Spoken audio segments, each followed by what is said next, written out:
What's up, YouTube? It's your boy Lord Solar Prime, and I'm back to give you guys my Infernoble deck profile for March 2022. So the ban list has dropped, and Auroradon has been banned. Thank God. I was honestly getting tired of Auroradon myself. So I'm really happy that we're stepping away from Auroradon and we're trying something fresh. Another announcement is, I know Therions was just released as well. So I do have very much interest in seeing how Therions play alongside Infernobles, and I know there's some synergy there. It's just that I have not fully cracked the code on that. So I will be exploring Therions mixed with Infernobles, but that's gonna have to come way down the line because I'm very dedicated to this particular build that I have for Infernobles right now. And all the credit goes to Charles from Team COG. If you guys have not checked out his channel, don't worry, I have it linked in the bio down below. Go to his channel, check out the combo tutorials that he has already started to upload for this particular deck. Although he hasn't put a deck profile to his particular build, I managed to create my own just based off looking at what he did in his tutorial. So hopefully this is something you guys can take away and just have a starting point to hit the ground running for this particular format with Infernobles. So I think those are all the announcements out of the way. I can't wait to jump into Therions. But all right, guys, with that being said, let's go ahead and jump into the main board, and we're going to cover the extra deck as well. All right, guys. All right, guys, here we are with the monsters. Let's get into it. So we're playing 2 Gear Free, 1 Ogier, triple Olivier, triple Nod, triple Red Layer, double Firefront Lady, triple Connector, 1 Dolphin, triple Hero Kid, 1 Place Spreader Zombie, and double Ash Blossom of Joy Spring. Funny enough, guys, we actually do use Ash Blossom in a particular combo line, but we'll get to that when we get to that video. So just keep that in mind. This thing has dual purpose, actually triple purpose in the deck, to be completely honest. All right, what needs to be explained right out the gate? This is no longer a 1-card combo deck. Not gonna happen. You're gonna need to have 2 cards in your hand to make this deck go. And one of them is gonna have to be a tuner. You're gonna have to find access to a tuner, level 1 tuner. So here we are with Oliver and Renard. You're gonna max out on both of these. You have 10 ways to get to them. You got the 3 copies themselves. You got 3 Heretics of the Challenge. You got 3 Durendals, and you got Reinforcements of the Army. So you have a bunch of ways to get to them. Now, Hero Kids, let's explain this. Hero Kids effect is when this card is special summoned, you can summon any number of Hero Kids from your deck. Important question. Can you still combo if you open with Hero Kid? Yes, you can. What you would need to do is when you get to a Souls effect, and if you're holding a Hero Kid in your hand, all you need to do is drop 1 equip, probably Phoenix Blade, to the graveyard to special summon out Firefront Lady.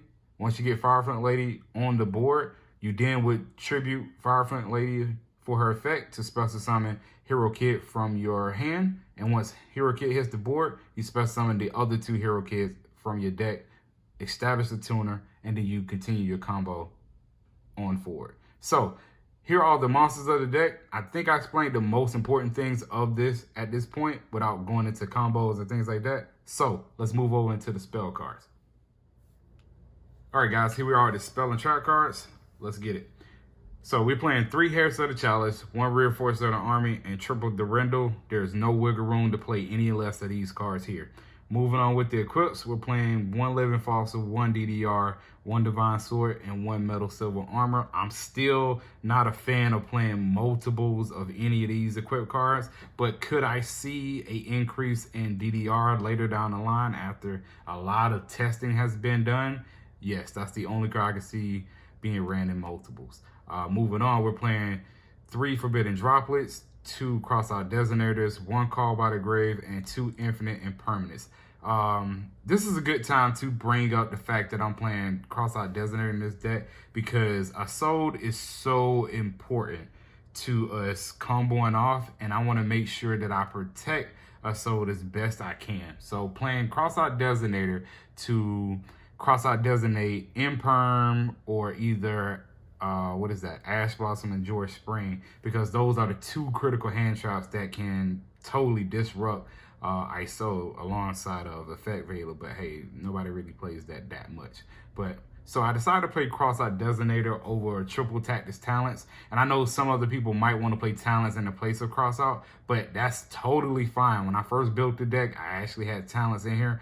But as time progressed on and on and on, and I would just imagine if this was Cross-Out, I would go to do my Soda play and just say, hey, what if my opponent had Empire? What if my opponent had Ash Blossom? I actually would be stuck at that point in moment. And there's not any card that I'm willing to draw off the effect of Triple Tactics Talents to help me push my game state any further. So that's why I decided to play Cross-Out over Triple Tactics Talents, because our soul needs to be protected.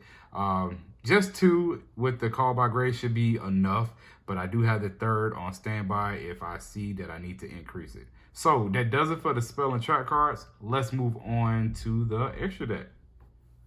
All right, here's the extra deck. Let's get into it. So we played 1 Halki 5 Rex, newly limited to 1. I actually think that's a healthy thing for the game. But in Infernobles, Halki 5 Rex plays very different from what it used to in the previous list of Infernoble. Without saying too much, I have to leave it right there with that. I still want to play 2 Exodes because she is so important. So I wanna try to knock this down to 1, but seeing as how important she is to comboing off in this deck, I can't drop her down to 1 just yet. We still play Nightmare Unicorn. We still play Access Code Talker for when we're going second. We can bust boards and end games. Moving on to the synchros, we play 1 Formula Synchron, 1 Metal Marcher, 1 Tatsunoko, 1 Herald of the Arclight, 1 Infernoble Knight Captain Roland, 1 Stardust Charge Warrior, 1 Power Tool, and for the rest of the synchros, we play, of course, Borlo Savage Dragon, 1 Infernoble Knight Charles, and we play 1 Baron de Fleur. That wraps up my deck profile for my Infernoble build for March 2022.